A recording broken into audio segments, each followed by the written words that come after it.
First You Think is a not-for-profit ministry of the First Unitarian Church of Des Moines.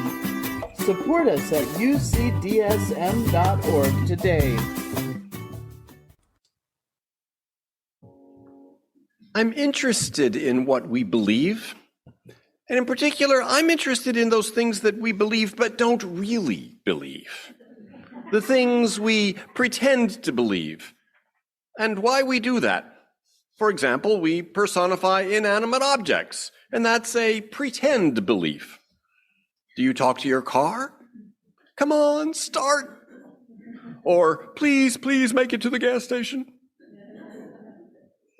St. Francis of Assisi talked to Brother Sun and Sister Moon, to Brother Wind and Sister Water, Brother Fire and Sister Earth. He was liable to talk to any creature he encountered, calling it a sibling. If Francis had had a car, I imagine he would have talked to it too. Simon and Garfunkel, feeling groovy, sing, "Hello, lamppost, what you knowin'?" We don't really believe that our cars or the sun or lampposts hear us or understand or in any way care about whatever we may be saying. A lot of us know our cars don't hear or care, and yet we talk to our cars anyway. I do. Some of us even name our cars.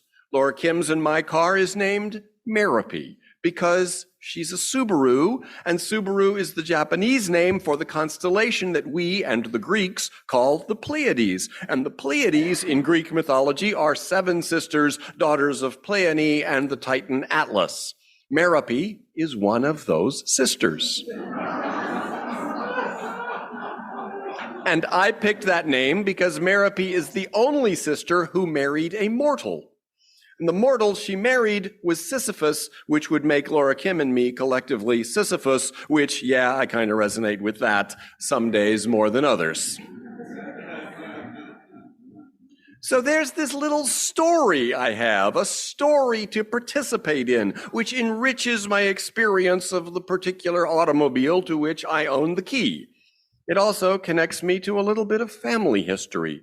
You see, my dad used to speak fondly of a Nash Rambler they had back around the time I was born and was too little to remember. There's a black and white photo in the family album of my young parents standing beside that car. Its name, they told me, was Terpsichore, also a figure from Greek mythology, the muse of dance. It makes me smile to look at that old photo. And it makes me laugh to think of that hulking Nash Rambler as the muse of dance. And today I have Meredith, and I do talk to her. When I enter the garage to drive to church, I say, "Good morning, Meredith." I might add, "How are you today?" And she responds, as things do, by silently shining. Upon returning home, I get out of the car, I walk around, pat her on the hood, and say, "Thank you, Meredith, good car." Many people talk to their pets this way, "Good dog," which might seem less crazy than saying "good car" to a metal mechanism. When we do talk to non-living things, it's more often in frustration. One evening as a boy, I was on the periphery of the kitchen as my mother, a physics professor, struggled to open a jar. "Come on," she said to the jar, "what's the matter with you?" And as her white-knuckled hands strained to twist the lid, my father entered just in time to hear this. He turned to me and he said, "Son, it takes a physicist to believe in the perversity of inanimate objects." There is an actual thing called resistentialism, the idea that objects deliberately resist human intentions. Wikipedia says that resistentialism is a jocular theory to describe seemingly spiteful behavior manifested by inanimate objects, where objects cause problems like lost keys or a runaway bouncy ball are said to exhibit a high degree of malice toward humans. The theory posits a war being fought between humans and inanimate objects, and all the little annoyances that objects cause throughout the day are battles between the two. There are times when this is an attractive theory. We apparently like to project on objects an imagined hostility toward us. On the other hand, we like to project on our pets various positive feelings toward which we sympathize. The line between what we really believe and what we pretend we believe can get fuzzy. I don't really believe my car can hear me or understand me, yet I consciously decide to talk to her and pronoun her as if she could. Sometimes some of us talk to the universe in general as if it could hear us. And after all, isn't that what prayer is? Consciously deciding to talk to the universe in general as if it could hear and understand us? Prayer is good for us. It helps orient us to the way that we want to be oriented. It draws on the part of the brain that we use for relating to other people, that constructs an understanding of other people as person-like, as having agency, as having beliefs and desires. To address our car or reality as a whole as person-like puts us into a story that enriches the relationship and makes it more meaningful. If you have one of those smart speakers in your home, you can say, "Alexa, what's the weather?" Or "Alexa, play NPR." And for those of you listening at home, if I have activated your Alexa, my apologies. You can say mean things to your Alexa, and it won't have any effect at all on how she performs with your next request. Or you can be nice, and you can say, "Alexa, thank you." And she will say, "You're so very welcome." And that won't have any effect on how she performs on your next request either. But it has an effect on you. The practice of being nice to things around you is a practice, and it shapes you, whether the inanimate things care or not, just as prayer is a practice, and it shapes you, whether the universe as a whole hears or cares or not. Pretending that they are person-like helps reinforce habits of how you treat actual people. You don't really believe that Alexa or your car is a person, but it's good practice to pretend she is and be nice anyway. On the other hand, believing in the perversity of inanimate objects, as Dad gently suggested to Mom, maybe isn't a belief or even a pretend belief that you would want to have. Resistentialism is maybe not good practice because it trains you to see more perversity everywhere, including in your fellow humans. As the twig is bent, so grows the tree, and the tree of you is always growing.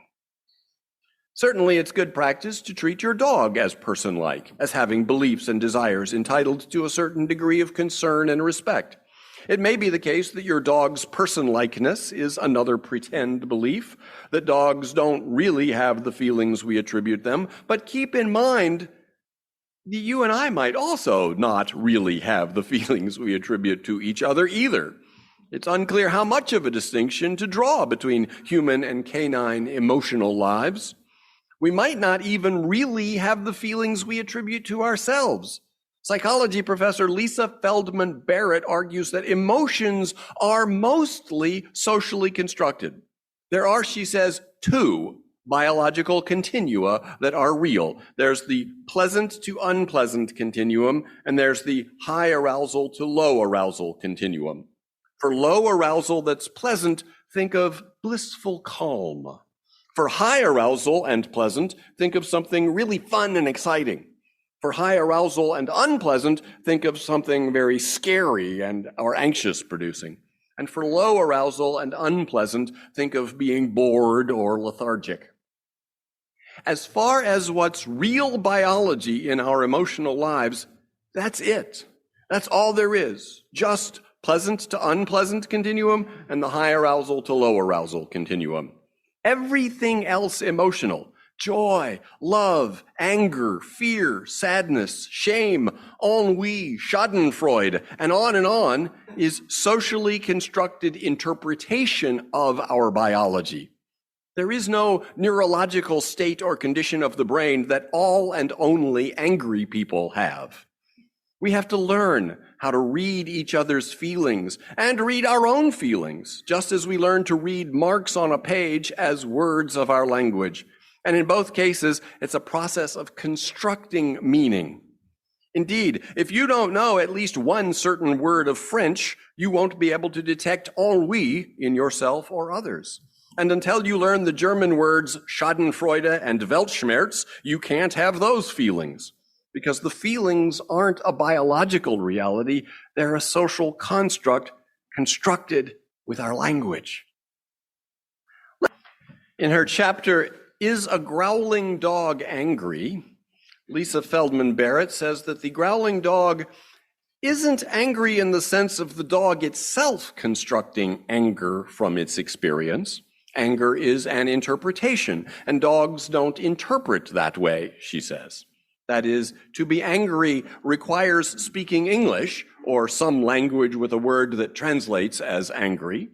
Since dogs don't speak such a language, then in that sense, the growling dog isn't angry. On the other hand, we humans do interpret ourselves and others with the concept anger, and it's reasonable that we should also interpret dogs that way too. And in that sense, yes, the growling dog is angry. We include dogs in our social reality when it comes to some emotions, and we should. Reality, says Philip K. Dick, is that which, when you stop believing in it, doesn't go away. Expanding on that a bit, we might say physical reality is that which doesn't go away even if everybody stops believing it. Social reality is that which doesn't go away if you alone and by yourself stop believing in it, but does go away if everybody stops believing in it. Anger, in dogs or in humans, isn't physically real. If no one believed in it, it wouldn't exist. Money, for that matter, isn't physically real either. There's coins or paper or these days electrons in bank computers, but none of that has value. None of it constitutes money unless humans believe it does. If no one believed in money, it wouldn't exist. So on one level, anger and money are pretend beliefs. But anger and money are both socially very real. If you alone by yourself were somehow able to stop believing in anger or in money, they would not go away. So at another level, believing in them isn't merely a pretend belief. We do, though, like to pretend. I remember as a teenager spending a thrilling afternoon with friends poring over Beatles lyrics and album covers looking for clues that Paul was dead. According to the theory, Paul McCartney died in a car crash in November 1966 and was secretly replaced by a look-alike. Clue hunting proved infectious and became an international phenomenon. It was kind of exciting to see a clue. Oh, look, there's this picture from the Magical Mystery Tour album, and they're all in white tuxedos with roses on the lapel, and the other three have red roses, but Paul's rose is black. Ah! And doesn't the cover of the Abbey Road album with them walking across the street look like a funeral procession? It was fun. How weird it was. And there's a basic rule for this sort of game that is better known as a rule for improvisational theater. Never argue against what another character makes up. Accept whatever they say and build on it. The rule making makes improv comedy more fun, and it also makes conspiracy theory building more fun. Without ever saying out loud or acknowledging the yes and rule, that's exactly the rule I was following that afternoon that I got all caught up in the Paul is dead game. If someone were to say, see, Paul is barefoot in this picture, and that's a sign of mourning, I would never have been such a killjoy as to reply, yes, in Judaism, mourners take off their shoes when they're indoors. But 1, Beatles aren't Jewish. 2, in this picture, they are outdoors. And 3, anyway, wouldn't it be the other 3 Beatles who would be in mourning? Caught up in the game, I couldn't even have imagined such a reply. Nevertheless, even in the midst of it, some part of me knew it was a game, just as people all caught up in a role-playing game like Dungeons and Dragons still know it's a game. For some people, though, the fun of pretend belief starts to blur over into real belief. It stops being a game. And I imagine that's how the QAnon conspiracies work. It's fun to join in with others in cooking up wacky interpretations of clues. It's a way to connect with others, to be creative and collaborative together, following the rule of accept whatever the other players add and build on it further. In the case of the Paul is dead rumor, the whole thing mostly served to spur album sales, though it became a little annoying for Paul and the other Beatles. In the case of QAnon, it does more harm. Even with QAnon, some amount of the belief in it is people pretending to believe it rather than really believing it. As Steven Pinker writes in his book, Rationality, millions of people endorsed the rumor that Hillary Clinton ran a child sex trafficking ring out of the basement of the Comet Ping Pong Pizzeria in Washington. But virtually none took steps commensurate with such an atrocity, such as calling the police. The righteous response of one of them was to leave a 1-star review on Google. It's hardly the response most of us would have if we literally thought children were being raped in the basement.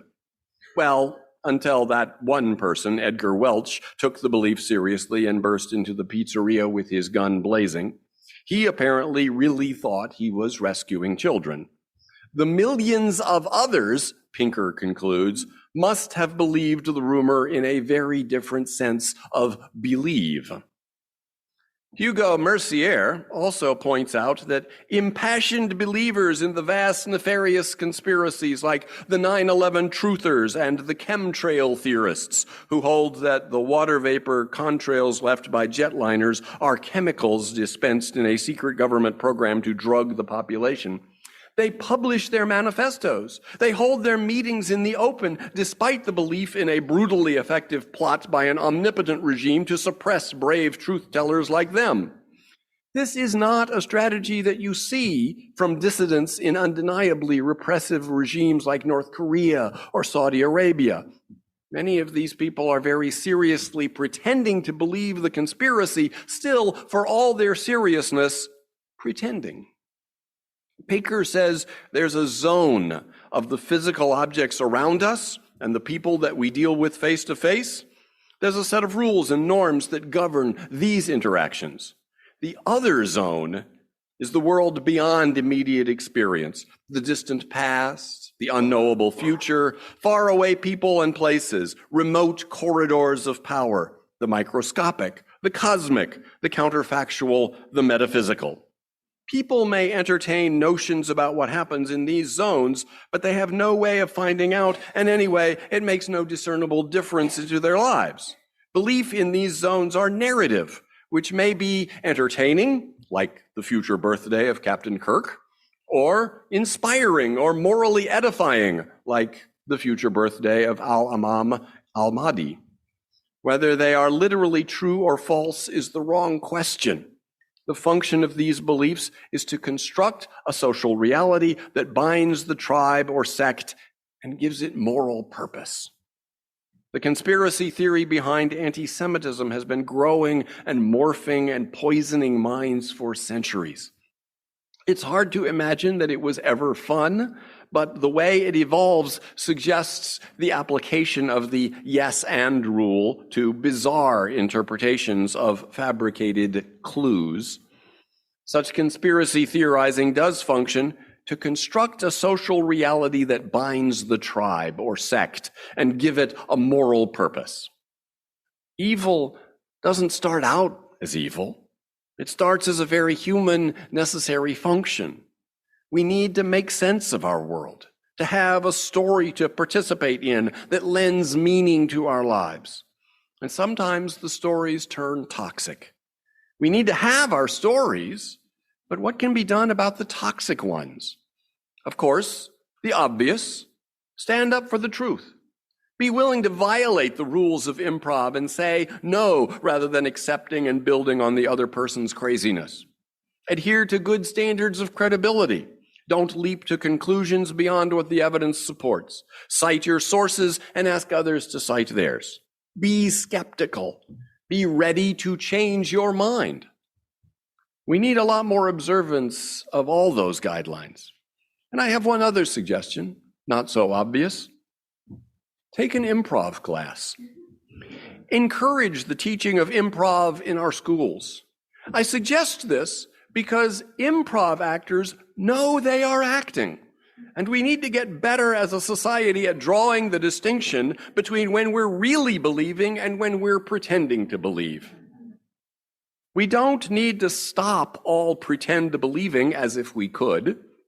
We don't need to stop having money and constructing emotions. We don't need to stop playing board games with storylines or talking to our cars and our pets or brother sun or to lampposts. Much of that is helpful or good for us and good practice. We just need to be able to step back sometimes and recognize that we are, in fact, playing make-believe here. Also, improv is hugely fun, and we could all use more fun. We need to have more fun with this weird thing that we're all saddled with and blessed with, called being human. May it be so. Amen.